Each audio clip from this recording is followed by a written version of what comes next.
Hola guys and girls, and welcome to our Lockerroom Strategy Meeting for Week 5 of the GBA. We are up against the Atlanta Victinis, coached by Jayvee and Greyvee, the double V core. And sadly of a loss. We are coming with a 1-3 record, so desperate need of the win. This is definitely the match for that to happen. It's another home match, so yeah, we need those extra points. Yep. Welcome, guys. Welcome to the strategy meetings. As always, I'm the little man on the screen. How are you doing? First of all, and secondly, let's talk about before anything else, though. What happens in the last match? That was so close. Yeah, so super close. 1-0 loss, sadly, but still a loss. Would have preferred to, of course, win that. And what happened in the match itself is that I got super caught off guard by Scarf Greninja. Yep. Cue the flashback. The only thing which could theoretically outspeed us is a Choice Scarf Greninja, but honestly, Greninja is so fast with our team. I do not expect at all that thing to be Choice Scarfed. To the team builder, where we talked about that Scarf Greninja is not a thing, and it was a thing. It was a thing, and it outspent my mons. It killed him, and I could have prevented that. Like in hindsight, there was a misplay where I kind of just sacked the Volcanion versus the Mew. Which was shown to be a physical Mew with Dragon Dance. I had a physical defensive CRESSELIA in the back, which would have taken every hit. The best thing it had to hit me was the Ice Spinner, which at the point I didn't know it might have had some armor coverage. But either way, physically offensive mons, I have a physically defensive mon. It's pretty straightforward to switch into that and go from there. That means I would have still had the Volcanion around, and if Volcanion is still around, Scarf Greninja wouldn't have won. So that's a little misplay I have there as well, which would have prevented the loss. Mainly just I lost because someone, who brings Scarf Greninja? Who does that? Who chooses his fastest mon and says, I make it even faster. It already has a scarf. It has his tongue around it. Who gives it a second scarf? It's way too warm. Look at Frank. He's basically melting there in the seat. And who would wear scarves in this weather? So basically that's what happened. Yeah. Well, it still was a great match. Venomoth did what it had to do. Most of the plan kind of worked almost perfectly until that moment. So I think we planned almost perfectly. Yeah. Except that little thing, Greninja, it's not gonna happen again. No. This time we are prepared for all these scarfers. Everything can be scarf. In this team, Tornadus could be scarf, Dragapults could be scarf, everything could be scarf. Okay, now we're ready. Already talking about the matchup. We have it on screen here already. As you can see, opponent has the Tornadus, the Zerud, the Sandy Shocks, Urshifu, Gardevoir, Corviknight, Skeledirge, Komala, Abomasnow, Glimmet, and the Dragalge. Terramons are the Dragalge, which can be water, and secondary, actually don't know. Can it be poison or dragon? I don't know. One of the two. And the other one is the Skeledirge, which can be fairy. And one other one, which I don't know if it's fire or ghost. And it was fire. It was fire. Yes, it has to be fire. Okay. I think. I can check it out meanwhile. What's the secondary on Dragapults? Because I only remember those two because that's the Terra's secondary. Reflecting Skeledirge to Terra Fairy or the Dragapults to Terra Water. Okay, let me check it out. Let me check it out for you. You can explain the first part if you want. Okay. I'll check it out. But talking a little bit about the matchup as well.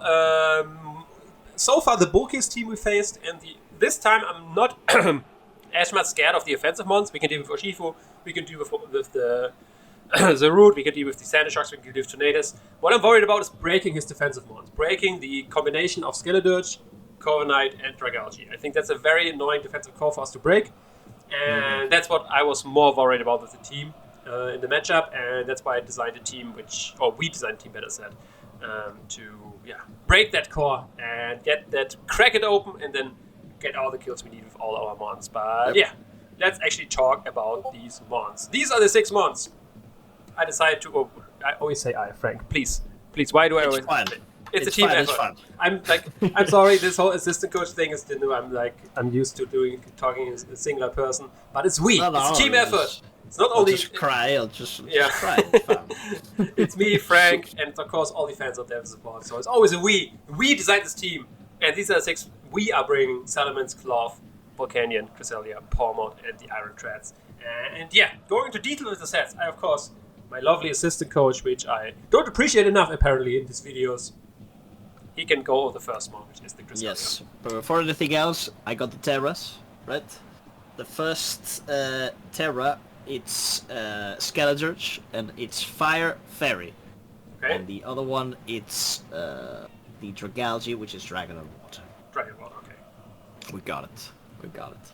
So, the first one that we got here is none other than CRESSELIA. And why is this CRESSELIA so special? There's been a transaction, my friends. Oh yeah, I forgot to mention. If you want, follow the GBA channel for updates like this. So even if we forget, the professional analysts in the GBA channel will provide all the information you need. They're better at analyzing than us, it seems. Yeah. But yes, we do have... we changed the TERA from Salamence, right? It's no longer a TERA captain. And now the new TERA captain is CRESSELIA, in which we spent, I think, 2 of our potential transactions, right? Yeah, we had to use one to change the TERA captain to CRESSELIA, and then another one to change the TERA types, because Crusader, of course, can't be steel flying as TERA types, because that's not allowed. One of them at least needs to be psychic, so yeah. Yep. So we went full evil, and we have a CRESSELIA fairy. It's just a bulky fairy type. It's the Clefable at home, but a little faster. And we've been talking about it, right? Our team, we love our team, so we didn't change any mon yet. But it is true that it's a little weak to strong dark types, strong dark types.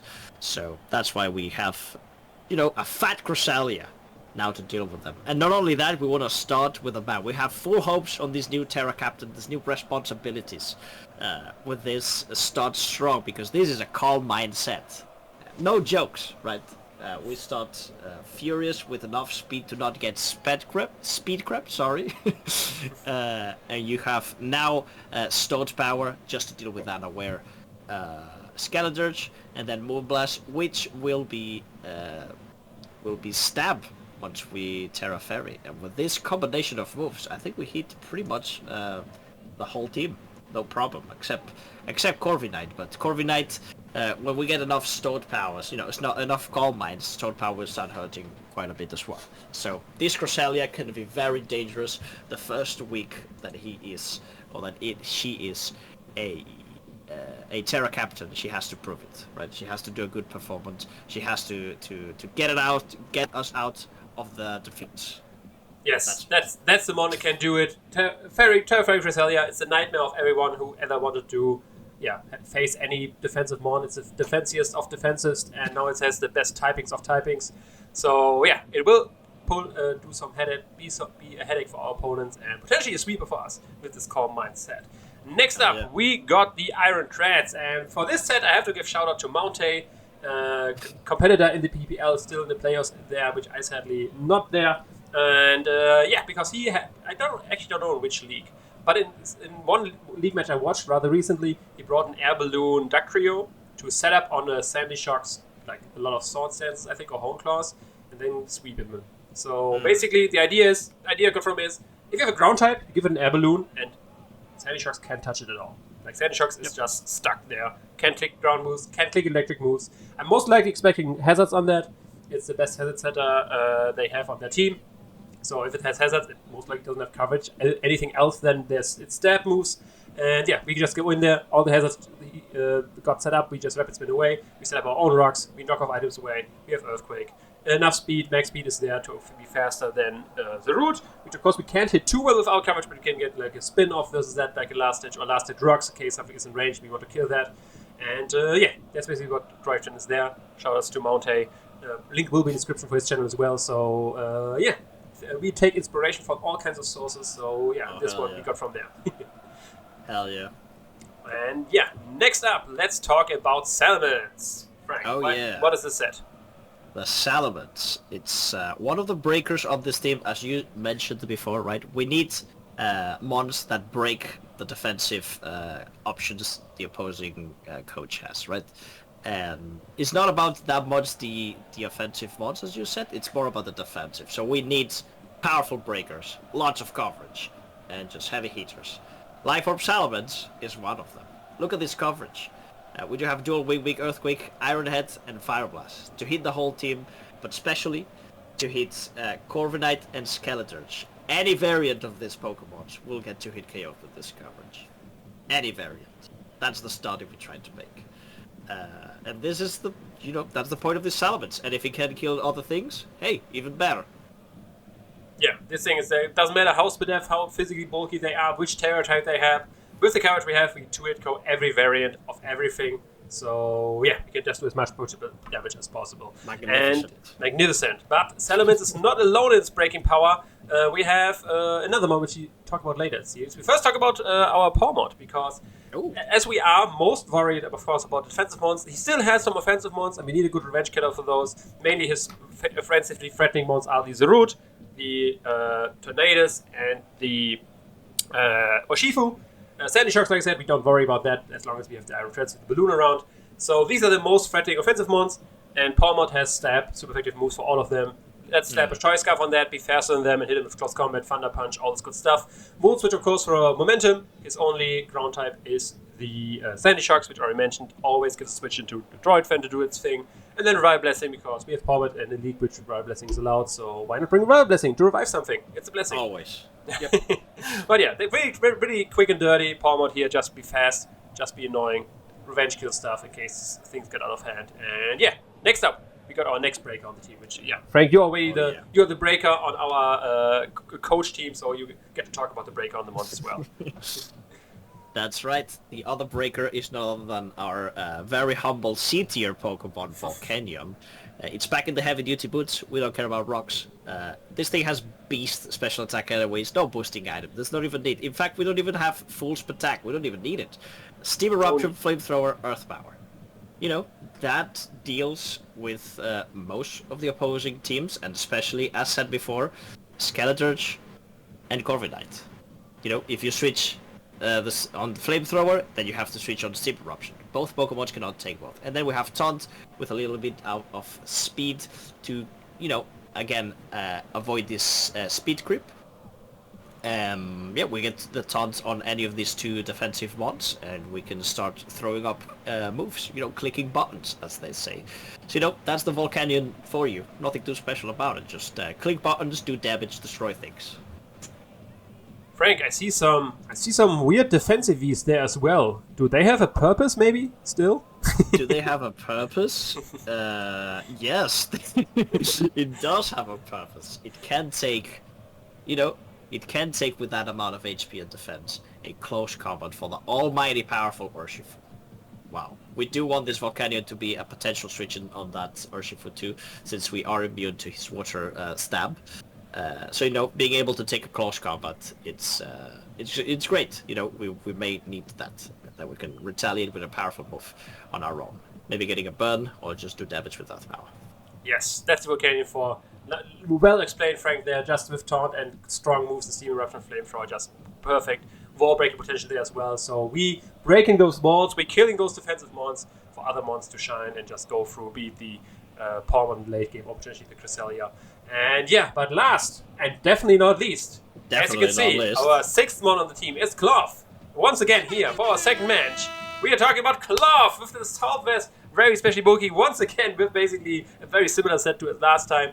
But yeah, I'm personally a bit worried about Dragapults, because that's a good check to Volcanion. If we want to Terra Fairy Cresselia, the poison moves to mass damage to our team. It is Terra Water with Hydro Pump, so we can't really switch Iron Threads into that, which would be as a Steel type, otherwise switch into Poison and Dragon moves, of course. And since we don't want the Balloon broken, we need other switch into that. That's why I decided to go with this Cloth set. With the Assault Vest and this Def investment, we take a max special attack modest adaptability boosted Dracomedia from Dragalge. If he is any kind of bulkier variant to check the Volcanion better, we take the hits even better. If he is no special attack, we actually are not 2-hit KO'd by Hydro Pump from that thing. So we just can stay in, knock off something like Black Sludge, Sorry Specs, Assault Vest, whatever it is. High Horsepower, of course, with it as well. Stone Edge, main stab.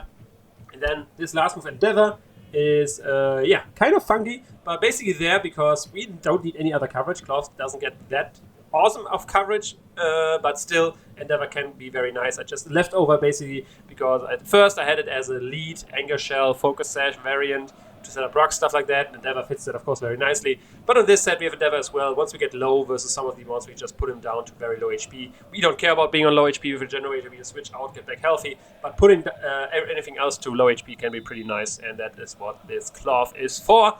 And these are 6 mons we are bringing in this match. Hell yeah. this time we are getting the points. This is our third home match in a row, and this time I'm feeling it. We have a new TERA mon. We have Cloth, which is the mon which we brought in the 1 week we won. So we had to bring it back. Yeah, we had to bring it back. It represents all the hope of the Borussia fans. He cannot miss. He has to be here. Cloth is the mon which gets us all the wins. So here it is. And yeah, these are the 6. I'm very confident in this matchup. Like I said, for this time, I'm more worried about breaking defensive mons, which I enjoy a lot more than having to deal with powerful offensive mons. But yeah, that's basically it. I hope you did enjoy. Of course, be excited. Show up in the stadium in the match tomorrow. This is once again a home match, and we are desperate need of points. So if you want to support us at any point in the season, this is the time to show up, because I don't think we get any more. We would need your support any more than at this moment right now. So yeah. Let's hear your cheers. Let's hear your screams. We are excited for the match tomorrow. I hope you are as well. But yeah, that's all from us. Basically, we'll see you tomorrow. Ciao. See you guys.